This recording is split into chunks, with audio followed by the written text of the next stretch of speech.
মুহূর্তে এসে ব্যারিকেড লাগাচ্ছে, পুরো রাস্তা ব্লক করে রেখেছে।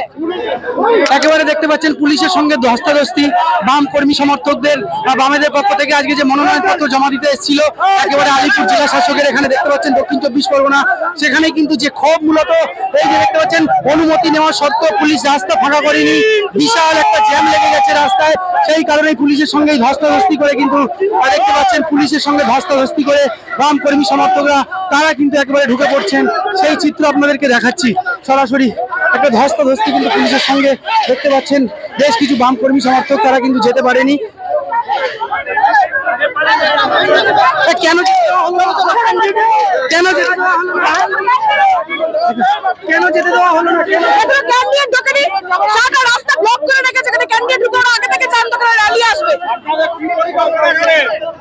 এখানে কি পরিকল্পনা করে এখান থেকে ইচ্ছা করে রাস্তাটা জ্যাম করেছে, যাতে ক্যান্ডিডেট অনুমতি নেওয়া ছিল না? অনুমতি নেওয়া ছিল, আমাদের নমিনেশন ফাইল অনুমতি ছাড়া আসে না, অন্যায় কাজ ভাবে শেষ মুহূর্তে এসে ব্যারিকেড লাগাচ্ছে, পুরো রাস্তা ব্লক করে রেখেছে।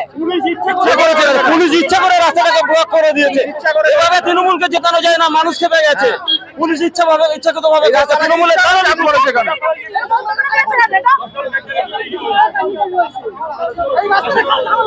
দেখতে পাচ্ছেন একেবারে প্রচুর পুলিশ কিন্তু জেলা শাসক কার্যালয় দক্ষিণ 24 পরগনা একেবারে সামনে, আর সেখানে কিন্তু বাম কর্মী সমর্থকদের সঙ্গে ধস্তাধস্তি পুলিশের, কারণ তাদেরকে ঢুকতে দেওয়া হচ্ছে না বলে অভিযোগ, এবং এই যে রাস্তা বন্ধ করে একেবারে কিন্তু নমিনেশন একেবারে কিন্তু পারমিশন নেওয়ার পরেও কিন্তু দেখতে পাচ্ছেন যে এই রাস্তায় কিন্তু বন্ধ করেনি পুলিশ এবং সেখানে গাড়িগুলো ঢুকছে, সেই ক্ষোভে কিন্তু বাম কর্মী সমর্থকদের সঙ্গে একটা ক্ষোভ, এবং জয়নগরের প্রার্থী তিনি এই মুহূর্তে ঢুকছেন।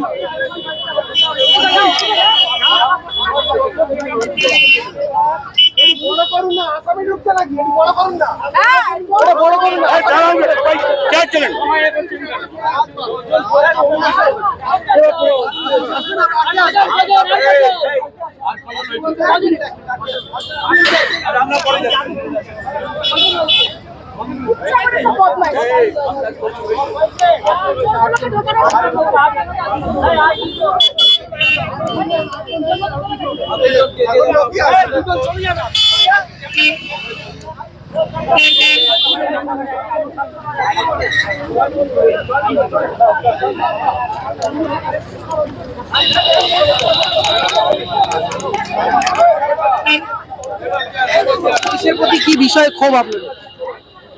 মানে এত নোংরামি তো প্রথমত কোনো মানেই হয় না, মানে যেখানে নমিনেশন দেওয়ার কথা এই নমিনেশনটা দেওয়াই হচ্ছে না, ফলত এটাই আর কি বিষয়।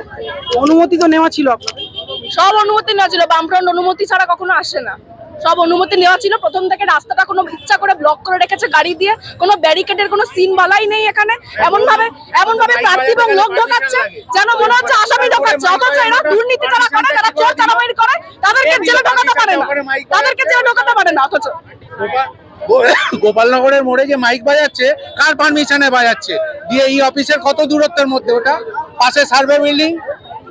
দেখতে পাচ্ছেন একেবারে বাম কর্মী সমর্থকদের প্রচুর ক্ষোভ, তাদেরকে রাস্তা একেবারে কিন্তু জ্যাম রয়েছে, রাস্তা ক্লিয়ার রাখা হয়নি এবং সবাইকে ঢুকতে দেওয়া হয়নি নমিনেশন দিতে দেওয়ার জন্য, সেই বিষয় নিয়ে ক্ষোভ। আমাদের কিছু সিনিয়র নেতৃত্ব তারা এই মুহূর্তে ভিতরে ঢুকে গেলেন, সরাসরি আপনাদেরকে দেখাচ্ছি।